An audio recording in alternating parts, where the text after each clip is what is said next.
So I sent out an email. If you go back to my website because we're going to go into Google in the portal real quick. So under distance learning, if you go below my classroom, there's some more stuff. Please use this landing page concerning fifth grade distance learning during this time. I'll send out updates via email, and then when there's additions, thank you for your patience. This is a completely sample schedule. I put fun educational time. Please set aside time for kids. I will have links listed on my website. This is basically going to be science. We'll see how that works. But this is kind of a rough guesstimate of what's going on. It's I think 240 minutes a day, and this is a little over that, but most students aren't going to spend 45 minutes daily on reading. So we'll talk about that with the students though. So for math, we use Pearson EasyBridge, and everywhere right here it says where you can find it. So Pearson EasyBridge, which is now Sabis, I'll have to change that. It's the exact same tile in the portal, what they've used already. So yes, you can find the portal. Benchmark found in the portal. Writing, it'll be a mix of Benchmark and Writer's Workshop. If you've never heard of Writer's Workshop, it's just a different way of writing. Benchmark will be more response writing, and Writer's Workshop be more creative. So those will be in Google Classroom. Social Studies. Social Studies Weekly is found in San Juan Portal. Science, Technology, and Engineering will be linked through Google Classroom. PE, a separate schedule, is going to be created by Miss Rogers, and same thing for art. Ooh, I have a spelling error there. I'll fix that. I don't know when that's going to be yet, but basically the kids are going to have to log into either their Google Classroom or their Google Classroom is going to link to ours. I really don't know how it's going to work right now. I haven't had any communication. We're supposed to talk about that today. So however that's linked, we'll get that info to kids. But as you see, a lot of the stuff is in Portal or in Google Classroom. So let's go to the portal.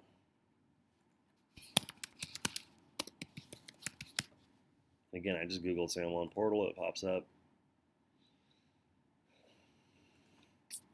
Enter your credentials. And students don't normally have to put the whole email.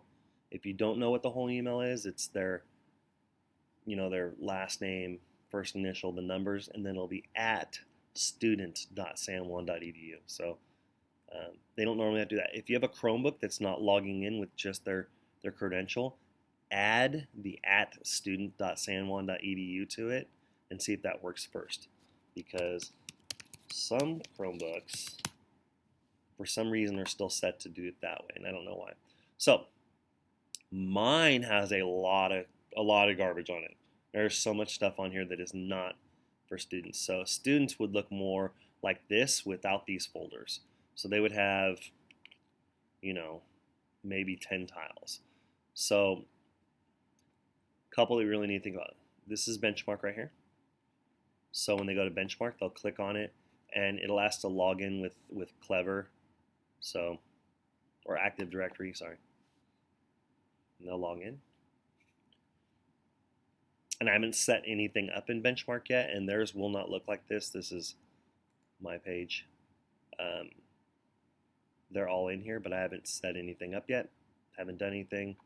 I'm going to share this with them tomorrow or the next day, I'm not sure. So that is Benchmark.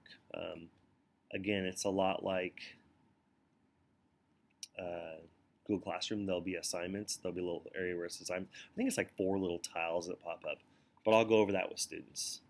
So I'll use one of their logins to show them. So that is basically reading. Sabis is Pearson. It's the exact same tile that they used before. Mine still says future classes, but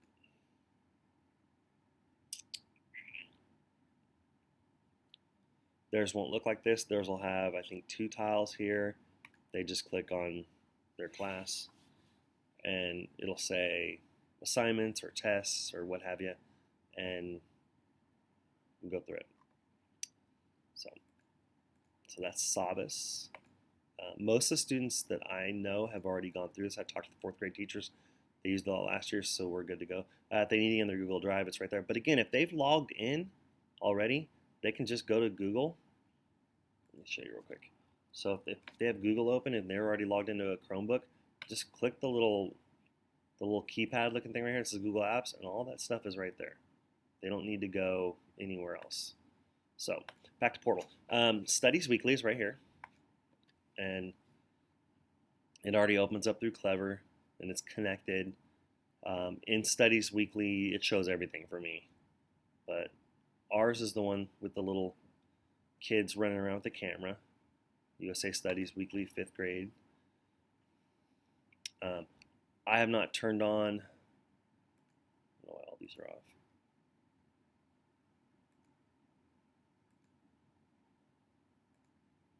So weird. I've not turned on week 1 yet. I will not turn it on until we've gone over it. I'll turn it on for them, but just to give you a kind of a glimpse. It kind of looks like this. It looks a little bit different. There used to be a little link where you can change it to the kid view. I'm not sure, but it looks kind of like this. It's like a little game.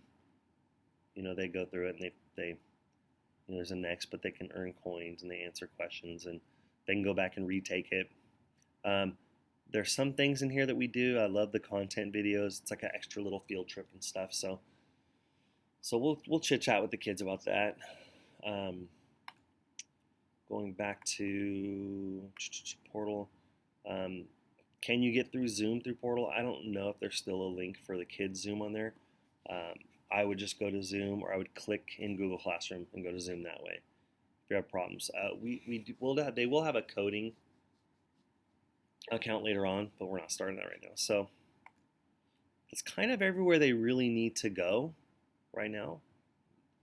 There's nothing else really that they need to go to except that. So I'm gonna jump out of this real quick.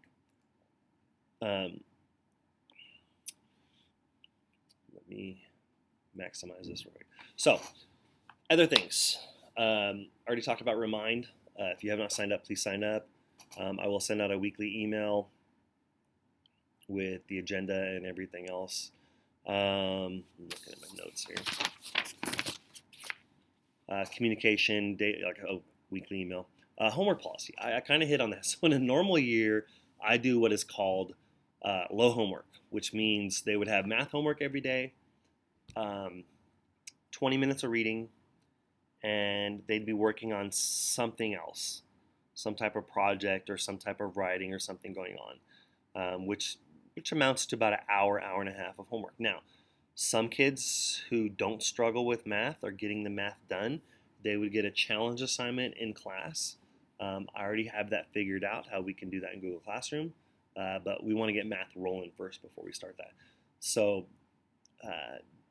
I always gave them the opportunity to, if you can finish it in class, because some kids get the lesson right away. I'm going to let them go work on their homework. If they have it, they have it.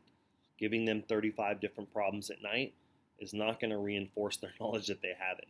Just like the kids who need help, giving them 30 problems and just sending them on their way is not going to help them at night. So I'd rather spend that small group time with the students who need it, allow the other students who know it to complete the assignment, and then we'll move on to challenge math. So we're going to try to work that in somehow. I'm going to get together with Miss Anderson and see what she's doing first before I make a commitment. But that's kind of the homework policy. Now, how does that transfer to distance learning? Well, basically, homework and schoolwork is all going to be kind of mixed. Like, it's just the same thing. We will. It's just all mixed. So it's all work now. So we don't really have homework. It's all work. Behavior. So there's only a couple things. Realistically, if I have to call you or send you a remind message about a way a kid's behaving on the message board, on the stream, or how they're acting on a Zoom, I've given them several warnings. I've probably muted them. It takes a lot to get me to call home or reach out to a parent. So if you know it's got to that point, we've exhausted all options. it shouldn't get to that. I think I made like 3 calls home last year, the whole year. Um, so behavior wise, kids are pretty good on Zoom. I'll talk about Zoom expectations with them. For you guys, if you could just have a space, a quiet space for them to work. We are going to Zoom at 11 o'clock. 11, it'll finish about 12:15, 12:30 every day. Um, we will do some small groups as we get things going, as needed. Um, but the most important thing is that when they're at Zoom, they're at Zoom. Use the bathroom before. Um, Try not to eat. If they have a water bottle or something to drink, that's not a big deal. Um, I would prefer not to Zoom with somebody who's sitting in their bed. I know that maybe a bedroom is the most comfortable place for them to be, but if they can have a chair or something, um, there's several times where we had kids with blankets over their heads and stuff, and it's just not okay. Um, and I guess to one other thing on Zoom, I prefer that a student has their video on because if they don't have their video on, I do not know who's on the other side of that Zoom. Now, if they need to turn it off for a second to go use the restroom or something happens, something important comes up, they can just let me know and turn it off for a second and go do what they got to do and come back. It's not a big deal. I'm not going to penalize them for that. But if they don't have their video ever on, I don't know who's on the other side, and that creates a problem for us. It's just like having a possible stranger come into our classroom, and we just can't do that. So please make sure that they have their video on. I would love for them to participate in every conversation. I do not put up with any type of harassment or bullying or anything like that, especially in Zoom. I just don't put up with it. So we'll talk about that, building a creative community with respect for each other. And I guess lastly, if you have any concerns, and it's any concerns, if it's just a question or maybe you have an academic concern about your child or something, please reach out right away, because right now, we have just different personnel who are only on campus 2 days a week or 1 day a week, or maybe if I email someone, I might not hear from them for 2 days. It takes a lot to get people together to do things. So if you have those types of questions for academics or you're concerned about your child, please just reach out to me right away. And lastly, this video is in no means to bypass the back to school night Zoom, because I do want to meet you all. But if this is all that you can't meet that Zoom night, and this is all that you see, and you have more questions, and you want to Zoom, like if you want to do a Zoom, parent Zoom, we can do that too. Just set it up, and let's just go from there. I'm excited. This is definitely not the way that I want to start the year.